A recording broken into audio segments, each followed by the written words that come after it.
we're going to get started. Thank you all for coming. Appreciate it. Hi, folks. How are you?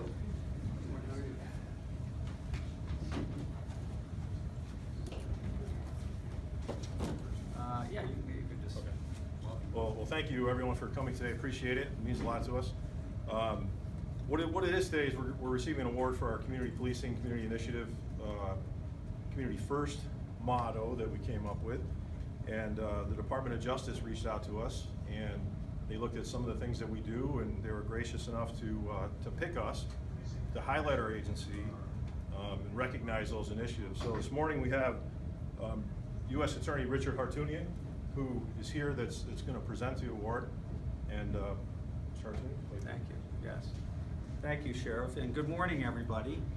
My name is Richard Hartunian, and I'm the United States Attorney for the Northern District of New York, an area that encompasses 32 counties in upstate. We start down in Ulster County, we go all the way up to the Canadian border, out west beyond Syracuse, Watertown and Syracuse area, Auburn, and then down in our southern tier in Broome and Tioga counties. Those are the areas that we serve. There are 93 United States attorneys, you should know. We have 4 in New York, and we are working hard always with our state and local partners to try and enforce federal law and assist communities in dealing with the challenges that they face. I have been a prosecutor since 1990. I began my career as an assistant district attorney in Albany County. I worked for the venerable district attorney of Albany County, Saul Greenberg, who some of you may know, certainly a well-known man. He's in his mid-90s now. I saw him last year, and he is someone who taught me about the importance of dealing with our communities. That's a lesson that I learned as a young prosecutor and then continued on through my years working for him and beyond as I became an assistant United States attorney, which happened in about 1997. And thereafter I worked as an assistant federal prosecutor for many years until my appointment as U.S. Attorney by President Obama in 2010. So since that time I've been privileged to lead an office of about 100 employees. We have about 46 assistant United States attorneys. They are stationed in Albany and Syracuse and in Plattsburgh and Binghamton. So we cover the large district that I described with personnel. We have support staff personnel, and we work federal, criminal, and civil cases. We do our best work when we partner with agencies at the local level to get involved in investigations early on and to bring to bear the powers that the federal government can bring to augment a lot of good groundwork by agencies such as the Washington County Sheriff's Office and others around the district. I have with me one of my senior prosecutors, Dick Southwick. He comes in from Syracuse. I live in the Albany area, so I work out of our Albany office primarily. But I travel a lot, and I travel around the country. I am honored to serve as the chairman of the Attorney General's Advisory Committee, Attorney General Loretta Lynch. And I can tell you that my work on that committee for the last 3 years has really sensitized me to the challenges that local agencies, police departments, sheriff's offices face around the country. We are in a very, very difficult time for law enforcement. We are facing a horrible opioid and heroin abuse crisis. We have great challenges being vigilant against terrorism always. There are acts of violence being committed against law enforcement officers around the country. And we're asking a lot of our police officers and our sheriff's employees and deputies.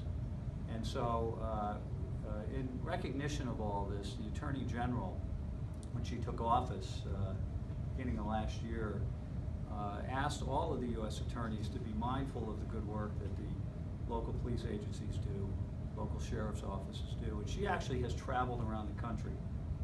And she has traveled around the country trying to talk to police agencies about how they can be successful.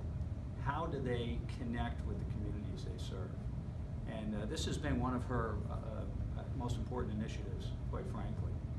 She talks about it regularly when we meet. She travels, as I said, throughout the country. She's had I think a 12-city tour in the last 18 months or so, where she's been around and actually engaged with police officers, sheriff's deputies, and police chiefs and others to ask them, what the ingredient is here. How do we do it? And I think that we've come away with a very clear understanding that the law enforcement agencies that work at the local level have to actually be part of their communities. They have to engage with their communities.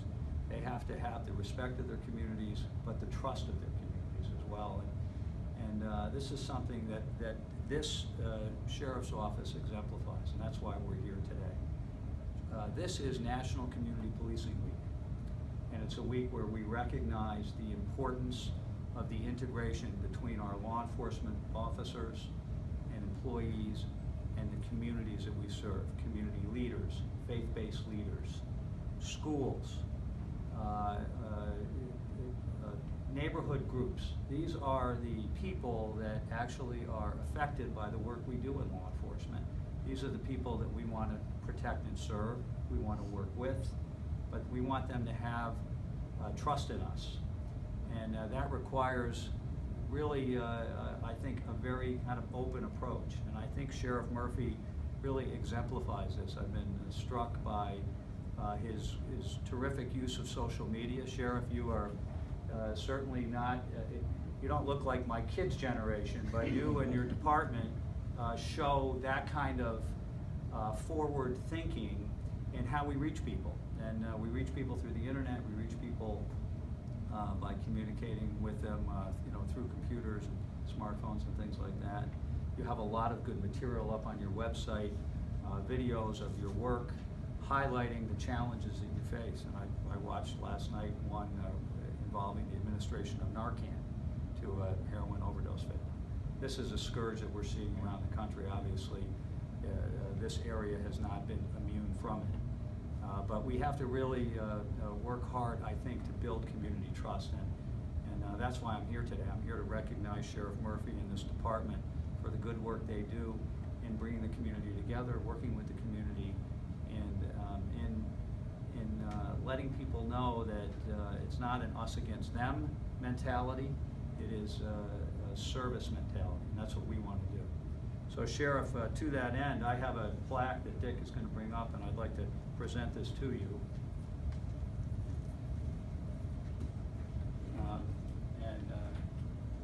I will show it to you and read it to our guests who are here. It says, to Sheriff Jeffrey Murphy, Washington County Sheriff's Office, the 2016 Community Policing Week Award in recognition of your extraordinary contributions to 21st century policing in the Northern District of New York and steadfast support to the mission of the Department of Justice. Under your leadership, the men and women of Washington County Sheriff's Office have implemented a culture of community engagement, promoting strong relationships between law enforcement, families, and the communities they serve. So I want to congratulate you, wish you well, and ask you to keep up the good work. Thank you, sir. Thank you.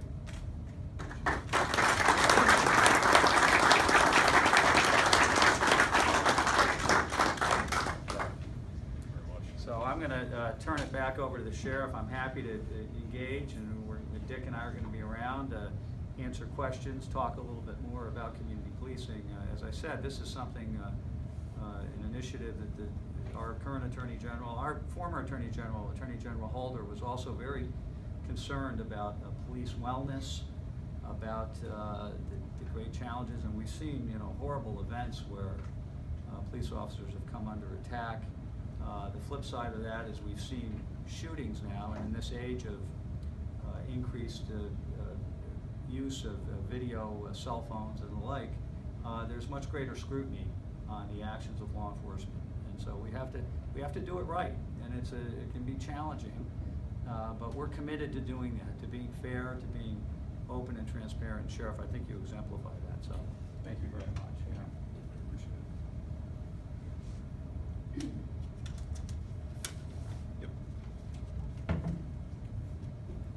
Have a few brief comments. There's several pages, but the font is big, so it shouldn't take that long. But again, this is a great honor. I sincerely appreciate the U.S. Attorney's Office coming here today. behalf of the Department of Justice and giving us this award.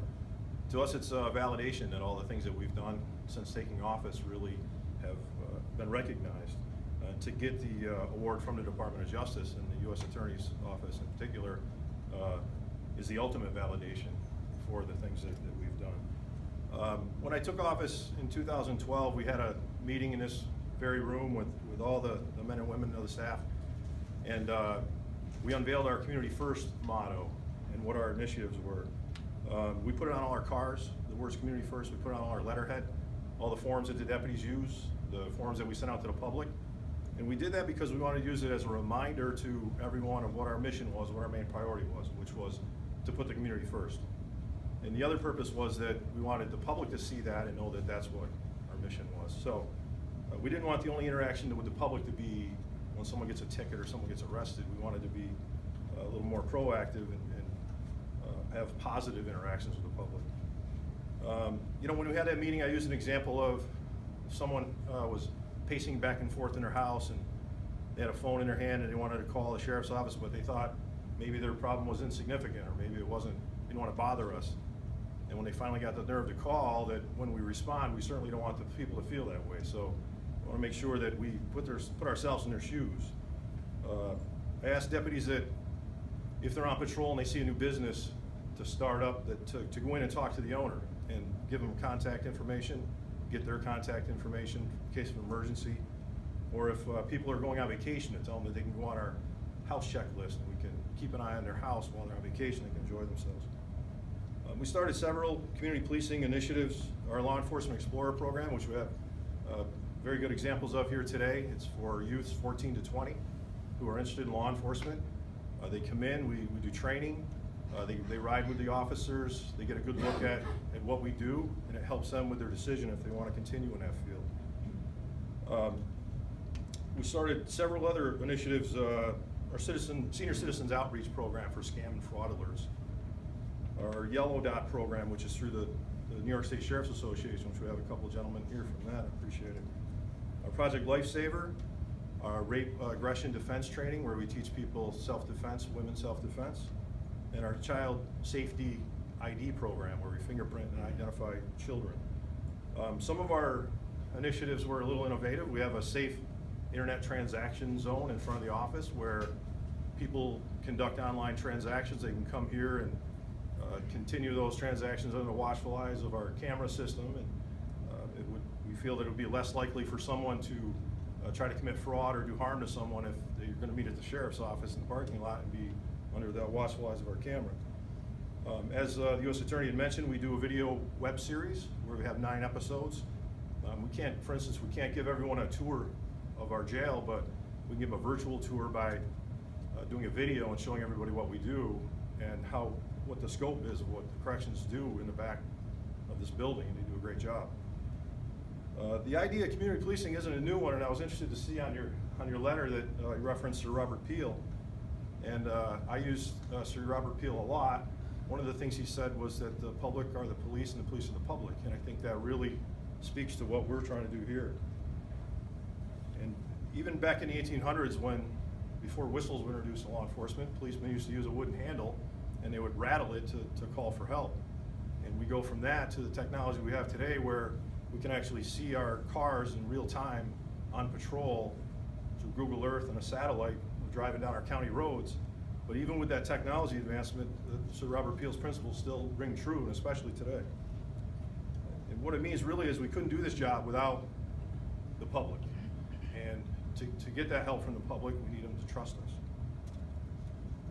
Our social media accounts help us to be transparent. We have several accounts. It's an attempt for us to showcase our office, but also to let the people know what we do on a daily basis. We use it to alert people of emerging events as well.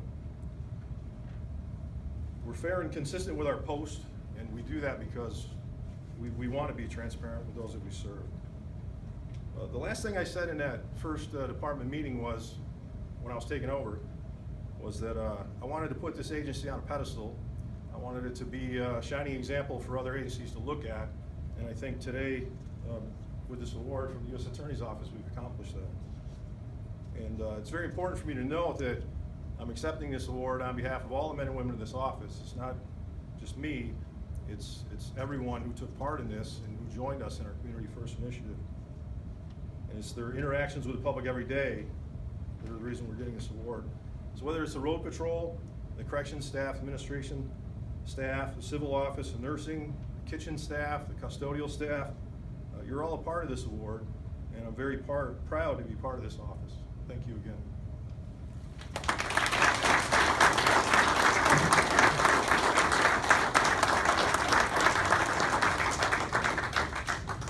Yeah. Do we have any questions?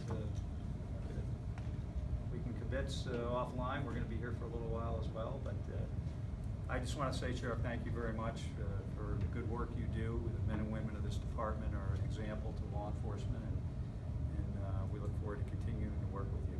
Thank you again. Appreciate it. Okay, thank you very much.